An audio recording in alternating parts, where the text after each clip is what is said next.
Welcome. I'm Glenn Anderson with the Olympia Fellowship of Reconciliation. This TV series explores a variety of issues that relate to peace, social justice, and nonviolent social change.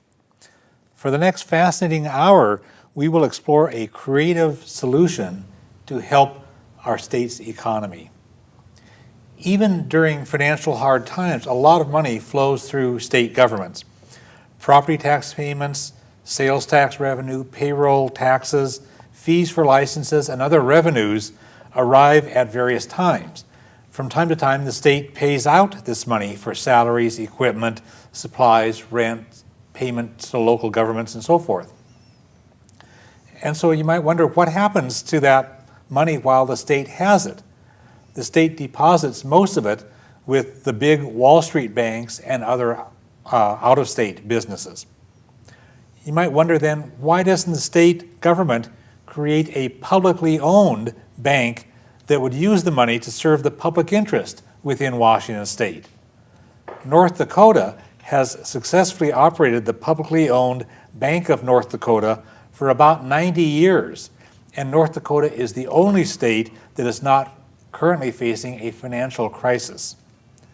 Our state legislature could create a publicly owned bank and deposit all tax and fee revenue there. The money could be loaned back to small community banks, businesses, farmers, and individuals to serve the public interest in Washington state. And that's the topic that we'll be exploring during this hour. I'm happy to welcome three guests who know a lot about this topic. We have Dan Leahy, Cindy Cole, and John Repp. They're all well informed, and we will have a good time. So welcome to Dan and Cindy and John. Thanks very much. Thanks, Glenn. Let's start with some context about the economic mess that we're in. Everybody knows that our country is just really having horrible times financially. And the financial crisis was largely caused by banks that were doing reckless and even stupid things, irresponsible gambling by Wall Street wheeler dealers, and then they crashed the economy. What else can you tell us about the financial crisis that we're in, and especially the banking aspects of it? I think there's actually two aspects to the financial crisis that we should pay attention to. The first one is that there's been a tremendous amount of federal support for the very banks that created the housing boom and then crashed the economy. They've done that through the TARP program, the $700 billion TARP program. The Troubled Asset Relief Program of the U.S. Treasury. They've done it by the Federal Reserve, giving basically funds to those same banks, trillions of dollars actually to those same banks, in exchange for this toxic collateral that they supposedly is worth something. So one of the aspects of the financial crisis is that our federal government is currently continuing to give trillions of dollars to the very institutions that crashed our economy. So on one level, that's the financial crisis. In other words, why is that continuing? And then the second part of the financial crisis is what the American people are paying for that bailout. And they're paying for it in the loss of homes. They're paying for it in unemployment. They're paying for it in continuing foreclosure. They're paying for it in the kind of the crisis of all state governments. For instance, just this week, in mid-December, as we're taping the program, there was an announcement that $4.6 to $4.8 billion would be taken out of the state budget. That's a direct result of funds being given to the very people that crashed the economy and not supporting state government in terms of the public services it provides. So I think it's important to look at both aspects of the financial crisis. Yeah.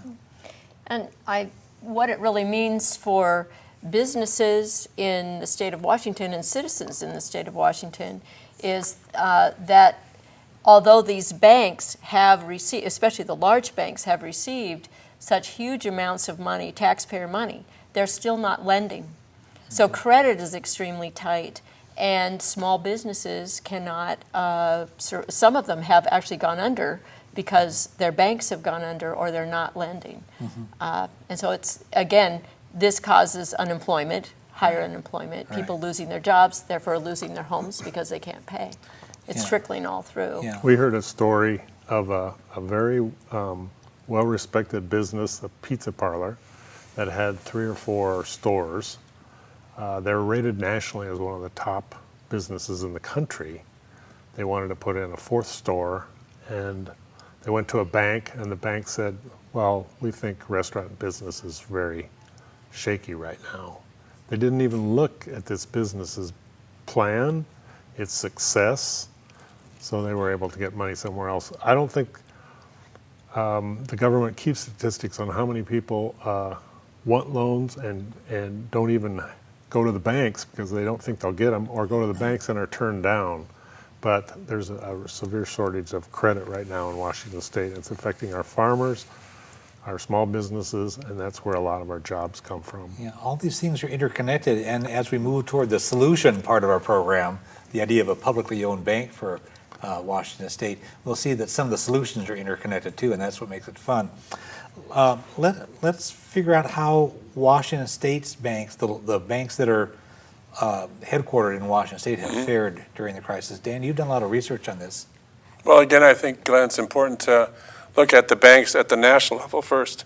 Okay. Like, for instance, the TARP program of the U.S. Treasury, the $700 billion bailout, 81% of those funds went to 17 banks. Those 17 banks has $100 billion or more in assets. So the majority of those funds went to those huge banks like J.P. Morgan Chase, Goldman Sachs, Wells Fargo, banks like that, Bank of America. But most of the banks in the country, the thousands of banks, are generally community banks. They're state-chartered banks. They're banks that are chartered by the state government.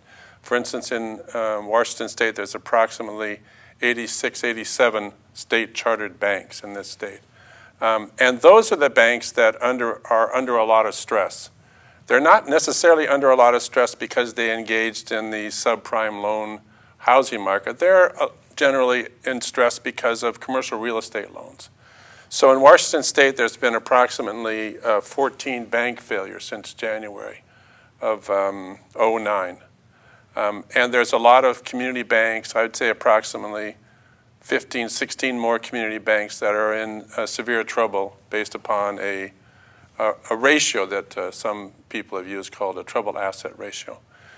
So I think there's a couple of things. Those banks are, I think, in danger of more collapse because of their investments in the commercial real estate and the downturn in the economy.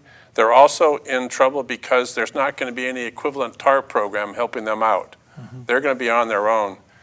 So one of the, I think, aspects of the publicly owned bank that we're talking about is the possibility of the publicly owned bank partnering with some of those community banks to help them during this stressful time, but also to generate new lending capacity.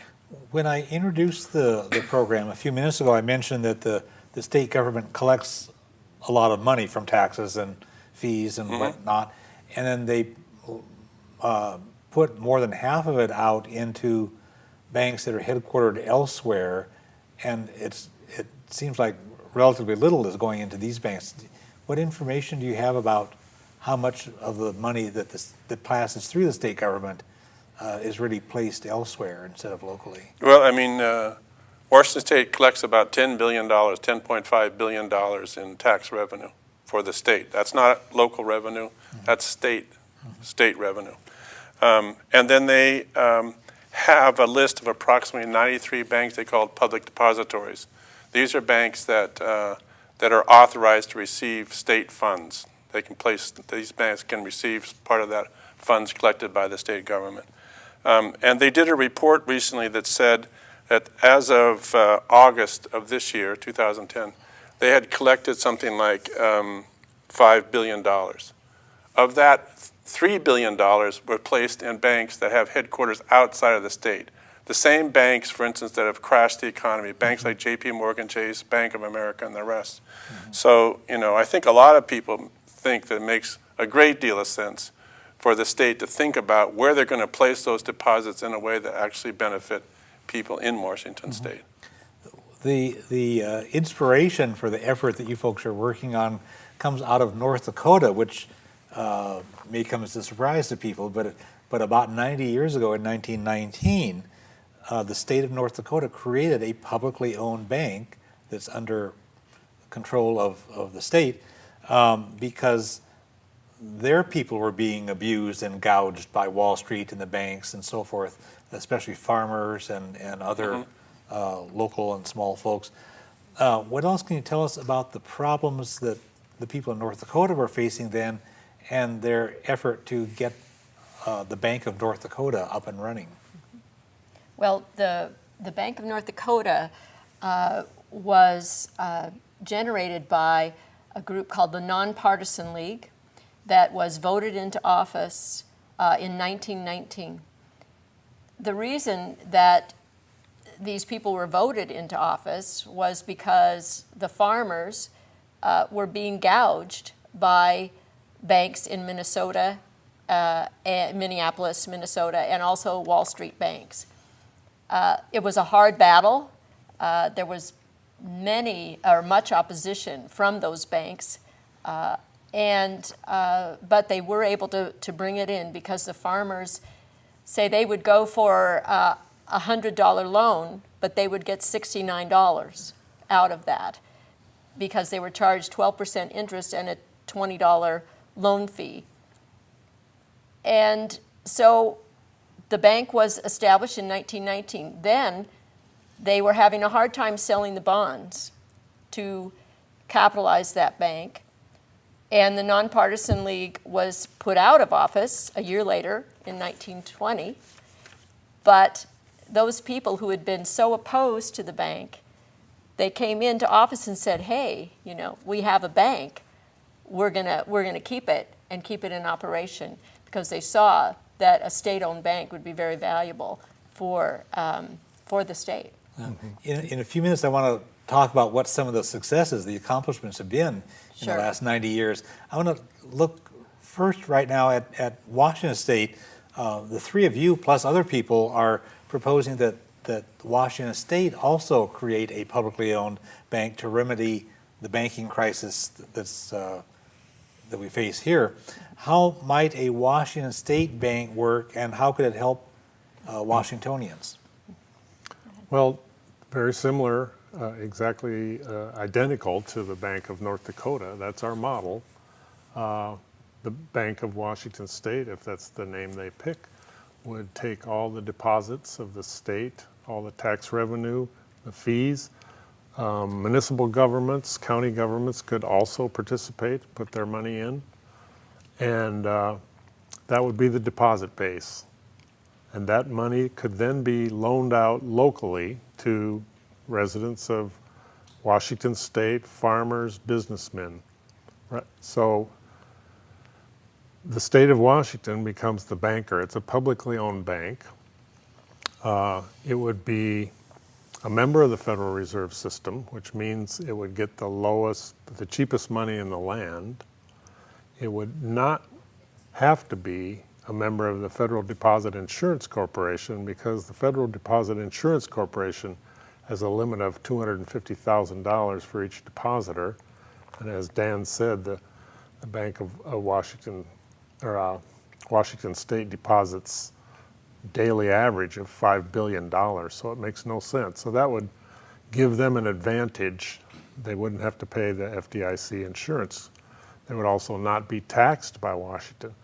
But when we talk about this at first, small banks are afraid that, here comes this big competitor.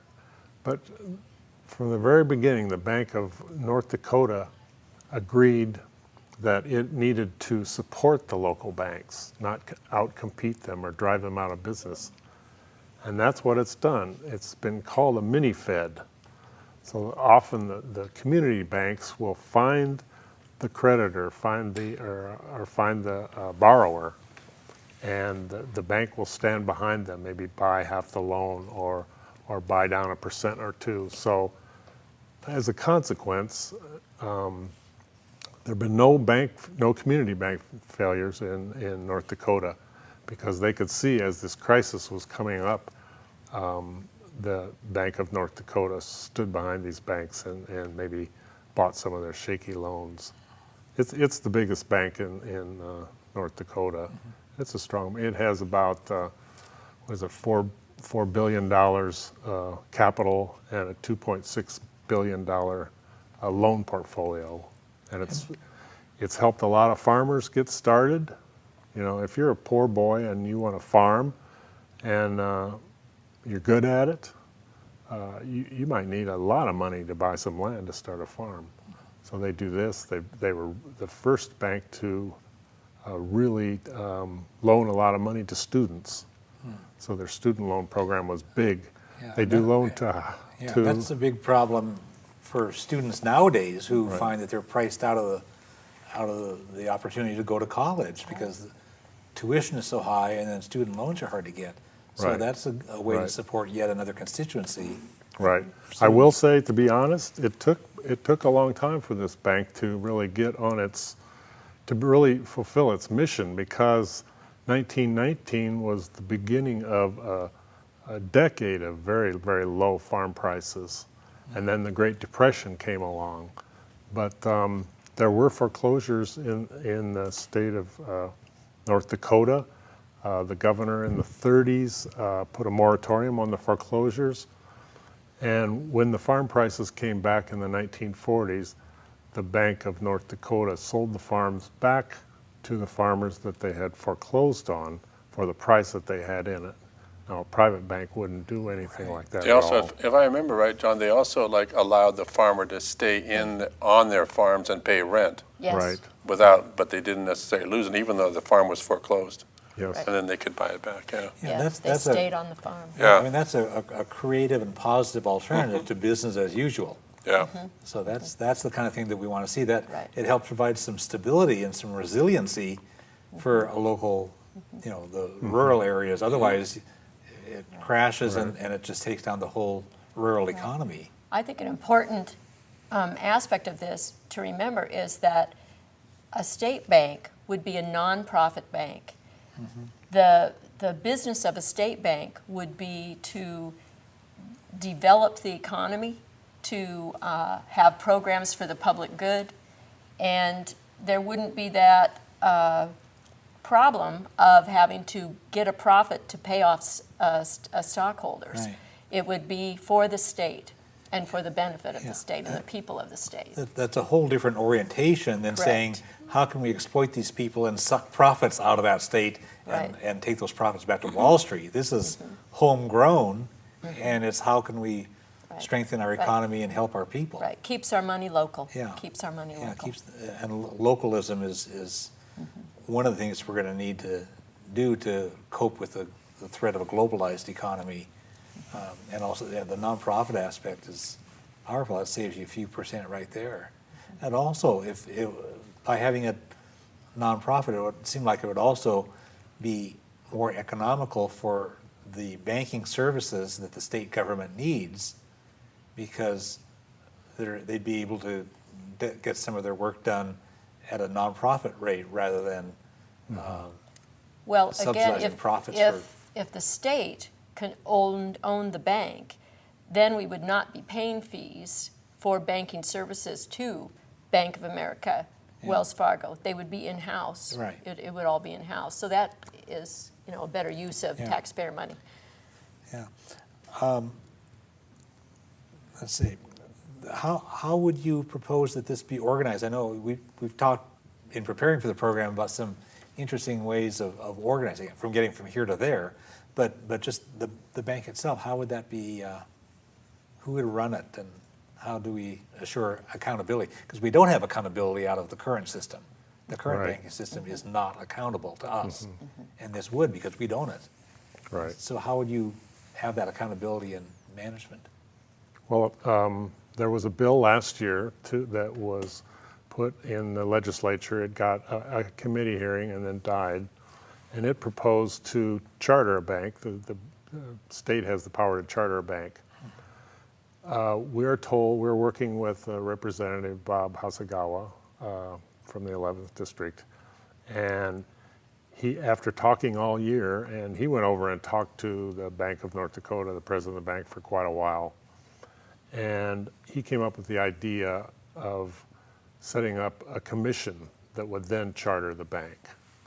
So this bill, it was supposed to drop today. We expect it in a week. This is going to be a tough Now, that's legislature. today as we're taping this program. That was mid-December. December Mid-December, 15th. Okay. Okay. It's going to be a tough legislature, but, and this is a long-run project. This isn't going to pull us out of our state deficit in a short period of time. But the idea is to put the legislation and put the basic governance structure in there. The Bank of North Dakota is run by 3 statewide elected officials. We think that's a good idea. That makes it accountable. There would be an advisory board appointed probably by the governor. And then things in there that the mission of the bank is to, ensure commerce and farming and industry in the state of Washington. So it would prohibit any kind of speculation. There's also a very good clause in there, we think, where the lowest official of the state bank or the highest official would not make more than 10 times what the lowest official, which is, I think, standard for state government, but obviously not standard for Wall Street banks. Yeah. This particular legislation that is being proposed is actually doesn't directly establish a state bank. What it will establish, as written as the outline that we've seen, we haven't seen the final bill, it would create a blue ribbon commission that would be charged with setting up the bank, and that next December of 2011, would then report back to the legislature, and then the bank would be operational by June of 2012. That is actually what our goals are with this particular legislation. Dan, when we were preparing for the program, you and I were talking on the phone, and you mentioned that this really creates an opportunity for us to rethink, what kind of an economy we want to have for our state. And I like that approach, because so often we just accept the status quo and say, well, let's just do more of the same, or let's do some minor tweaking. But tell us more about what you had in mind.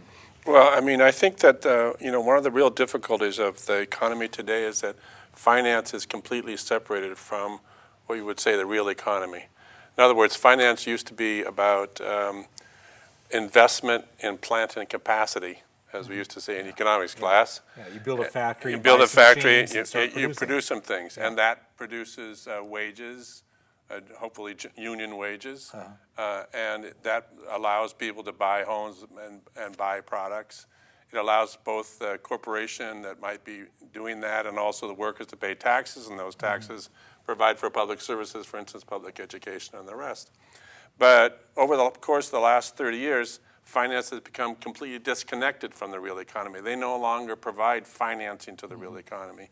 They make money off the sale of paper, off the sale of kind of like these fictitious debt obligations that they were selling. Credit default Swaps, all that stuff. Yeah, it's been referred to as a casino economy. Yeah, casino economy, and they make billions of dollars that stay at the very top.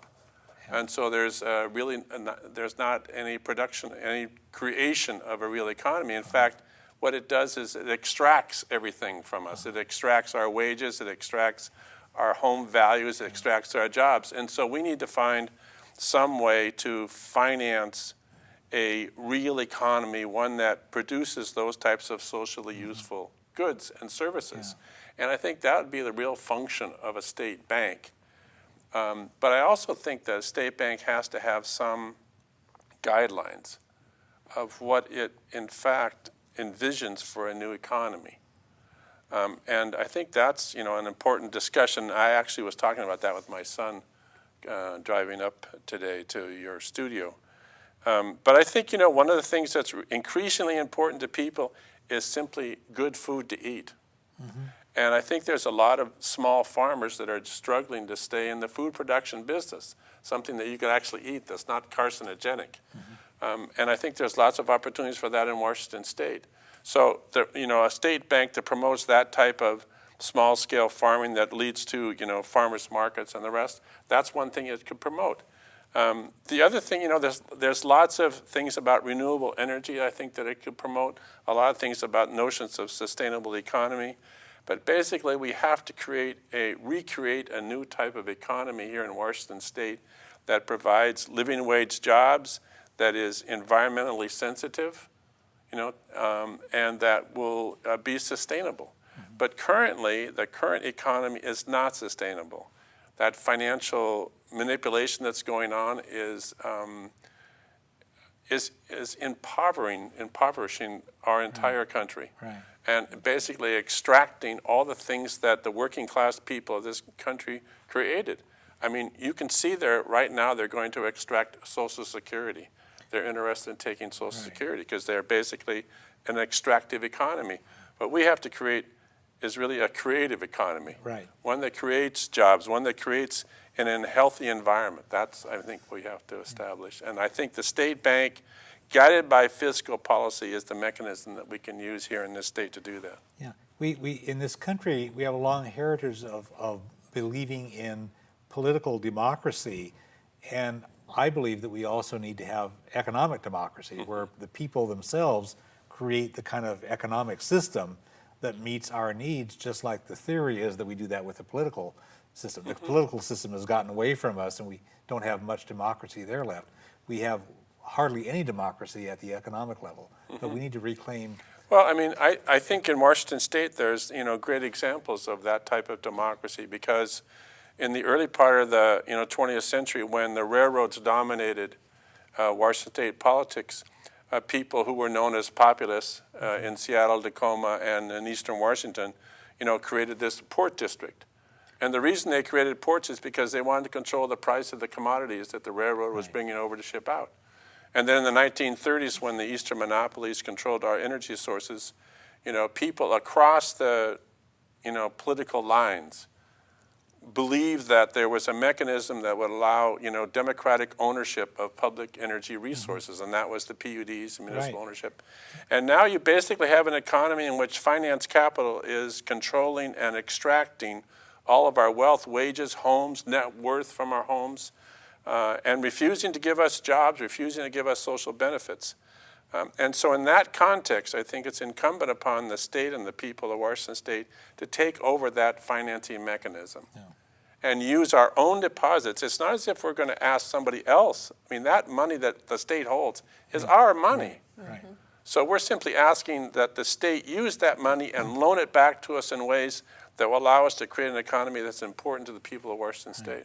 Yeah, when I grew up in Snohomish County, we had the Snohomish County Public Utility District, the Snohomish County PUD.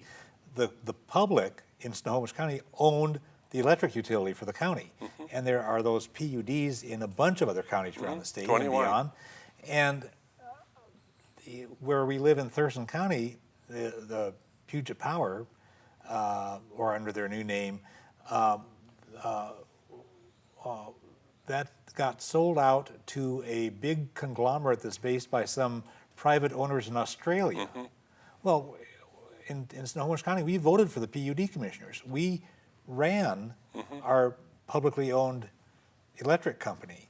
And now some Australians do it, and we have no recourse. So this is, you look at what happens to our banking system, and here's an opportunity to reclaim some democracy and some control so it serves us and not the other way around. Are there some other things that we could mention about the Bank of North Dakota? When we talked on the phone, some of you mentioned a couple things. You mentioned like the experience during the Depression and so forth. Cindy, you mentioned that the Bank of North Dakota is sort of a clearinghouse that clears local governments' checks. So that's an option, is that local governments could... Right. We would actually like that for the state, the Washington State Bank also, that they would offer as like a banker's bank, be a mini Fed, but also they could clear checks for municipalities. And the municipalities, counties, cities would have the opportunity to also run their money through the state bank, or they could put it in community banks. That's an option now in the bill. But as far as check clearing, the Bank of North Dakota does that very effectively for their municipalities and cities. Yeah, I want to add that the profits that the Bank of North Dakota makes, and it loans money to productive citizens and then collects the interest, and that becomes its profits. It returns quite a bit of those profits to the state's general fund. I think in the last 10 years, it's been over $300 million. North Dakota is quite a bit smaller state. So, and as a result, North Dakota is the only state in the country that doesn't have a budget crisis, a fiscal crisis. Their unemployment is 3.8. Ours in Washington State is 9.2. They have the lowest unemployment in the country. Some people say, well, that's due to other factors. They've got oil and everything. But we read a report that Dan found for us that compared the banking systems and the economies of North Dakota, Wyoming, South Dakota, and Montana. And it showed very clearly that the banking system in North Dakota is much stronger. All the banks are much stronger than the banks in those other states that are small states and also have fossil fuel resources. So it's more than just the fact that they have oil and coal. It has to do with the strength of this bank and what it does for the local banks and the economy. Yeah. All three of you have told me that other states are looking at North Dakota as a model. Washington is not the only one. There's some others. Can you tell us some of what you've discovered? Well, Michigan is one of those states. Also, during the last election, there were candidates in Florida and in Oregon that put forth platforms which included a state bank. At the present time in Oregon, and actually, Dan, you know quite a bit about this, there's a Working Families Party, and they were able to actually to get a teleconference between community banks in North Dakota and the president and a few other officials of the North Dakota Bank, along with in a teleconference with bankers in Oregon. And they had really a very good conversation, we thought. And it was very interesting to hear how proud North Dakota bankers and North Dakota people are of their bank in this primarily Republican state, and how helpful the Bank of North Dakota is in partnering with small community banks in particular. So Oregon is another state which is working on. Idaho, we understand, is also working on a state bank. Yeah, it seems like a kind of a practical, populist kind of solution that doesn't need to get bogged down by saying, "Oh, that sounds like socialism." Don't put a label on it. It works, and people in these various states, some of which are kind of Republican oriented or politically conservative, are doing it and they love it. And so I would hope that viewers would not think of labeling, but just say, let's do something that's practical, that really works and meets our needs. You know, if I could just democracy. tell a short story. I interviewed a person named Ivan Compton, who was a Republican legislator back in the 1930s. He was from Wenatchee, Washington. He was an orchardist, and I suppose someone we would think of as conservative socially. And he was elected at the same time as Warren G. Magnuson. They met each other in the state legislature, and there was one thing they agreed upon. They agreed upon the public's right to use eminent domain power to condemn the property of private monopolies and take it over public ownership. Now, Ivan Compton didn't think anything about that other than he thought it was a really good idea. Yeah. And he was a made leader of the creation of the Chelan County PUD in Wenatchee, based in Wenatchee, Washington. So, I mean, I think I think Americans are economically very practical. Yeah. And right now they're in a lot of trouble. And they have to find some way of breaking this stranglehold on lending. And they need to be able to create an economy that employs them, provides them with housing, healthcare system, and educates their kids. And we have the resources available to us in Washington State. We have our deposits, and we could capitalize those deposits by issuing a general obligation bond, just like the state treasurer always does. and we could set up our own bank and begin, creating our economy here that's, kind of intra-Washington state, that keeps the income, keeps the resources, keeps things turning over within the state boundaries. And I think that's a very practical solution. There's nothing else, there's nothing on the horizon that's going to help people in Washington state that I can see. They're going to suffer more unemployment. The small businesses and even the banks are going to continue to fail unless something happens. And I think we have to draw upon our kind of populist heritage and think about running things ourselves. Mm-hmm.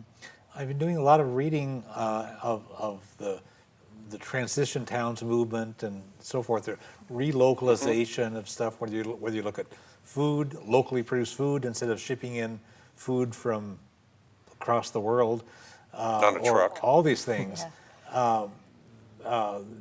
Localizing is going to be a lot more resilient, a lot more sustainable, and here's an opportunity to do that in the economic realm. How did you folks get into this? John, Cindy, Dan, what hooked you into this? That's kind of interesting. When And we want to be kind of brief. but- Right. When the banks crashed in 2008, Cindy and I were invited to join a discussion group set up by the Seattle Fellowship of Reconciliation. And we did, and we started doing all the reading we could to try to understand this crisis. And there were a number of us in that group who were also very concerned about climate change and peak oil and these issues, so that we saw ourselves as in an ecological crisis as well. And in the course of reading, I came across an article in Yes Magazine, December of 2008, by a woman named Ellen Brown, and Ellen Brown has written many articles that are available in Huffington Post and all over the internet about state banks. And I think the title of the article was How to Finance a New Deal. And I thought this was a great idea, so I told the people in our study group about it. And about a year later, Mike Yarrow found out that Bob Hasegawa, that's representative that we're working with, had been talking about a state bank too. So he said, let's go meet him. And so we talked to him, and I was spouting off what I had read, and Bob was up against a deadline. He didn't have a bill written yet, and I guess he thought I knew what I was talking about. So he said, why don't you write a bill for me? So what do? I panicked. I Googled how to write a bill. I got a 7th grade teacher's lesson plan. And I pulled Cindy in. We had the sense to email North Dakota and get the law in 1919 that set up their bank, and that was our template. So we wrote a bill, and the first page was nothing but, this is a way to finance a sustainable economy. That was our emphasis. The rest of it was like, followed the template of North Dakota. So Bob took this and took it down to Olympia, and of course the staff rewrote it. Even he now agrees they didn't understand it as well as we did. And in the course of the year, they've come up to speed, he says. But that's how we got involved, and it's been lots and lots of people are coming forward in lots and lots of ways. And to me, it just shows that you can have some curiosity, do some studying, start talking to legislators. That's the good thing about the state. The legislators are accessible. Yeah. And some of them, are willing to learn and listen to this. Yeah. What we really need is those Republicans. We need some Republican legislators to stand up and understand that the bank over there in North Dakota is supported by the Republicans. It's practical, and it needs to be a nonpartisan issue here. Right. And Dan, your interest goes back like 1979. Yeah.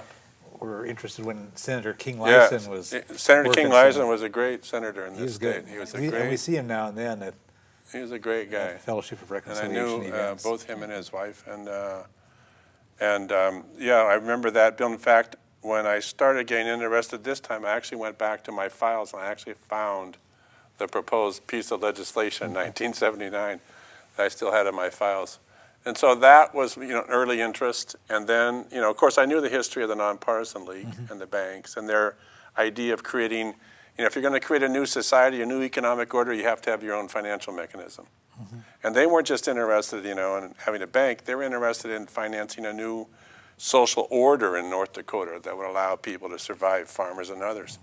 And I guess the thing that got me really interested this time was the $700 billion bailout of those large banks, and I wanted to see some of that money come down and help the American homeowner that was facing foreclosure, and I never saw it. Right. Or the local community banks that are rooted in the community and serve the community, and they're excluded from that money that went to the big. They certainly are excluded. But I think it's also, by the way, I wanted to mention that the state bank also has a relationship with the credit unions. Yes. And credit unions are in North Dakota, and credit unions are very important, along with the community banks. Yeah. And there's many really great community banks in this state that stayed out of speculative business. They stayed out of disastrous real estate commercial activity, and they've stayed really true to their mission of serving their local community. The credit unions are also important. Yes. Yeah, and again, it's a member-owned democracy. It's a member-owned.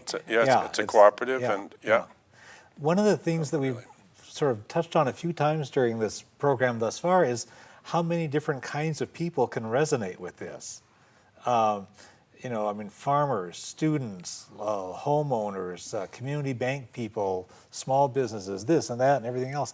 It's the kind of thing that's so much fun to organize because you can generate a lot of strategic allies, people that you don't normally work with on an issue, but this is in everybody's interests, everybody except the big banks, and they would certainly be opposing it. But I can imagine organizations of farmers supporting this. I can imagine organizations of university students supporting this. I can imagine small businesses, local chambers of commerce, local banking industries, all kinds of people. It's the kind of thing that everybody can gather around and say, this is going to help.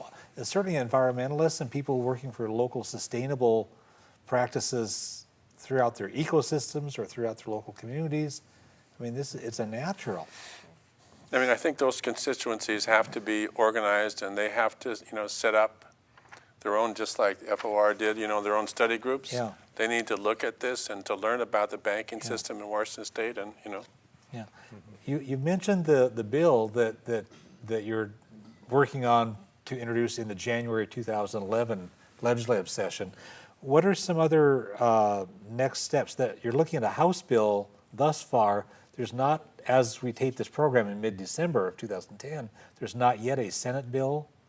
Right. Is that right? That we know of. That you know of. Right. It would probably, the Senate bill would probably mirror, at this point, would mirror the House bill. Right. They often do companion bills, so they just take the same wording, and wherever it says House, change it to Senate. To Senate. And that makes it easy to come together. Right. If it makes it through both bodies. Right. That is the plan at the moment. Yeah, so we'd be looking for state senators to... Yes, right. And we have, actually, John and I are going to go to the office of a state senator tomorrow. We've also spoken with Sharon Nelson of the 34th District as a possible senator to help sponsor the bill. So another part of getting the thing up and running would be to get the capital, and I don't mean the building at the middle of Olympia, but I mean the capital meaning the money, the resources, the financial to capitalize the bank, to provide the body of funding that the bank would be using. What are some, how do you anticipate possibly doing that? We've mentioned a little bit about that, but tell us some more about how to get the money together to be a bank. Well, I think, it's not very likely because of the state deficit, but the legislature could, from its general fund, start a bank. But because there's such a deficit now, the most likely possibility is, as Dan mentioned earlier, general obligation bonds. Now, that means, of course, that it would take a little longer for the bank to start really coming into its own and being able to pay back the general fund, but that seems the most practical way. We've seen the studies of possible bank in Oregon, and that's the way they looked at it. One of you mentioned to me on the phone when we were preparing for this that the state actually has a lot of assets, buildings and Right. highways and things that you might think of as maybe assets that provide the basis from which you could loan Yeah. money. Is that feasible or is that That's been too a creative? suggestion. We have spoken with some representatives and legislators about that, and they shy away from that. But it would be possible for the state of Washington to use the highways it owns, the buildings it owns, the land that it owns as collateral, as a capital base. A former Republican representative, I don't know if I can mention his name, Brian Derdowski, thought that was a very good idea. He was down at the hearing last year. So this has been written about on the internet as a way to capitalize the bank, and it would be a very, the amount of capital that the state of Washington has is huge, and so it would make it for a very strong bank. Yeah. They would still have to use this tax money that's flowing through it Right. as their actual cash reserves. So my hunch is, this is going to be up to the Blue Ribbon Commission, but my Right. hunch is they'll go with general obligation bonds. And that sounds like a smart way to go. Create a commission who can really look at all these things and figure out, is this feasible? How well could this work? And come up with the best proposal. So that's an exciting thing. How could people learn more about this? I've been learning some just lately based on things that the three of you have told me in preparing for the program. What sources of information do you recommend? I did read Ellen Brown's article from 2008. It was very informative. I want to read more of her stuff. Right. She has a blog where she's writing articles almost weekly, not just about the state bank, but often at the end of the article, she mentions the state bank as a solution to many of these problems. and- So she has a blog. So if you Google Ellen Brown and her blog, Also, the Bank of North Dakota has a website you can visit. You can actually Google or use whatever kind of search method you do to just go for Bank of North Dakota. And also, one of you told me about go through YouTube. There are Yes. several short videos, so you can go to YouTube and then just do search Bank of North Dakota. Right. And there's some. That's a good one. I think it's also, the Working Families Party of Oregon has been studying, the idea of a state bank in Oregon for at least a year and a half. And they've developed, an enormous amount of really good Q&As and information about state bank and questions people might have about a state bank. So I'd encourage people to get a hold of the Working Families Party of Oregon, too. Okay. And then the website for the study group that you folks worked with, justsustainableeconomy.org, Yes. has a little section. You go to the website and right at the top there's a thing you can Right. click on that says State Bank and learn about it. So justsustainableeconomy.org. And once the bill gets introduced, people can go to leg.wa.gov.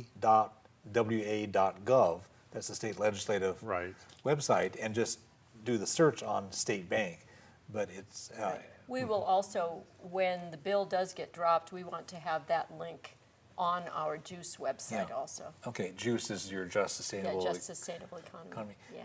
And we also, at the end of the program, I give the Olympia Fellowship of Reconciliation phone number and website, and people can contact us, and we can follow up and provide the links and things. Great. What would you like to see people do to help out with this effort? Well, do what we just talked about, inform themselves a bit, and then go talk to their legislators, their state representatives and their state senators. It's amazing to me, frankly, how little these representatives know about banking. Not many people do. People don't know about banking. I didn't know No, much don't. myself. Yeah, it's a very Right. way out there thing that most of us Right. Yeah, people should invite John and Cindy to come to their community. do that. Yeah, because you folks have just really studied up on this for a few years now, and I'm glad that we have you as available. They come down from West Seattle I to mean, Olympia for every this. Rotary Club should invite them. Every Rotary Club in Washington State should invite them to come and talk about a state bank. Yeah, What or about you. you, Dan? Or me, I could come. I love talking to the Rotary, Yeah. actually. So Great. But and then also, besides talking to the House and Senate members at the state level, talk with groups that ought to be a natural constituency that would Right. want this. If you know people that are business people. Yeah. If you know bankers. Community say, bankers. hey, you know, I've Farmer heard about groups, this. Farmer groups. Groups that work on sustainability. And once you get some information, put it out on your blog or put it, you know, get out on the internet. There's There's a lot of, different blogs. there's a lot of people that, you know, are credit union members, Yeah. like our family. They should go Yeah. ask their credit union Yeah. about what their position is about the state bank Yeah. and how, or even their community banks. Like I bank at Heritage Bank here in Olympia, Washington. And I've, you know, been interesting correspondence actually with the president of that bank. And so, Okay. about various things. And so I think it's important we talk to them directly, but also, you know, all your constituencies, whatever group you, because they really, you know, we're constantly told that there's no way except for giving more money to these large banks. And that's not, I think that's wrong. There's a way out of it, and I think a state bank, based upon really good fiscal, you know, policy guidelines, is a possible way out of it. Yeah, more of the same is not going to get us out of the problem, It's because not. the same is what got us into the problem, and more of the same is just more of the same. And this is a very exciting and fresh alternative that I think is quite workable. I wonder, could we get a closing thought from each of you? It's been a great presentation, great conversation. If we can pick up something from each of you, we can wrap this thing up and send the people on their way. Well, I just think this is a very good idea that the state of Washington should have its own bank. I would say just to remember that it is a nonprofit bank, and it's for it is for the benefit of the people of Washington. Could really benefit our state. I think we have to remember our history. We fought the railroads and won. We fought the electric monopolies and won. And I think we could fight Eastern Finance and win and create a state bank. All right. That's what I think. Well, I want to thank Dan Leahy and Cindy Cole and John Repp. I want to thank all you, the Glenn. folks who've been watching. A lot of our tax dollars flow through the state treasurer's office, which lends them to the nation's biggest banks for Wall Street's wheeler dealers to do who knows what with.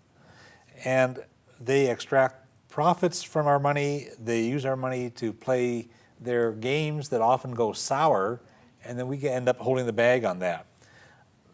I'm just very much excited by the prospect of a publicly owned bank for our own state that keeps our money local, keeps our money out of the hands of the greedy big out-of-state banks, and uses that money for productive purposes at home for farmers, students, small businesses, communities to be resilient during these hard times.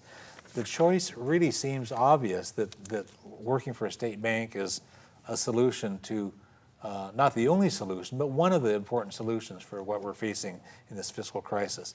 So I encourage people to do what you can. Beyond the topic we've been talking about during this hour, you can get information about a lot of other issues that relate to peace and social justice and nonviolent social change by contacting the Olympia Fellowship of Reconciliation at 360-491-9093. Visit our website, www.olympiafor.org. There's information about a lot of things there, and I think you'll find some interesting and enjoyable content. We're all one human family. We all share this one planet. We can create a better world, but we all have to work at it. And the world needs what you have to offer. Thanks.